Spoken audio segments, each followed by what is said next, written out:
l'ergothérapie fut une découverte avec le diagnostic de dyspraxie de mon fils aîné. Pour commencer une rééducation en ergothérapie, il faut d'abord voir son médecin, si possible le neuropédiatre, qui fera une ordonnance pour faire un bilan en ergothérapie.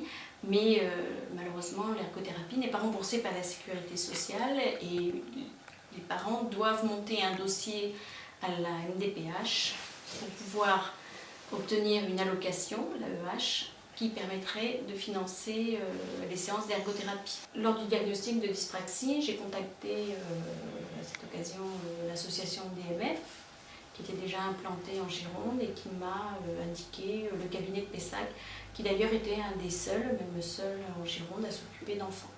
Alors mes 2 enfants étaient dans l'impossibilité d'écrire, normal pour un dyspraxique. Cela lui a permis de devenir autonome en classe, de pouvoir prendre ses cours et de rendre ses évaluations. L'ordinateur a été pour lui une révélation, c'est une bouée de secours. Et grâce à l'ergothérapeute, il est devenu totalement indépendant en classe et surtout n'a pas besoin de l'enseignant ni d'une AVS.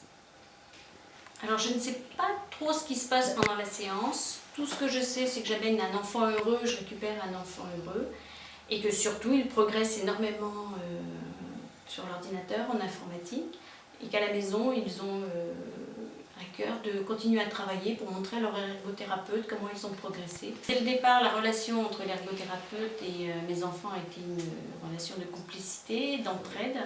Je peux dire que c'est une béquille, car au moindre problème, ils savent qu'on peut la contacter, un problème avec leur ordinateur, un logiciel.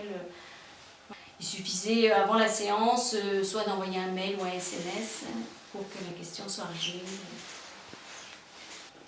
Alors en fait, Jules, avec la découverte de l'ordinateur et d'apprendre le clavier, il a commencé à dessiner. C'est un enfant qui ne dessinait pas, qui n'écrivait pas.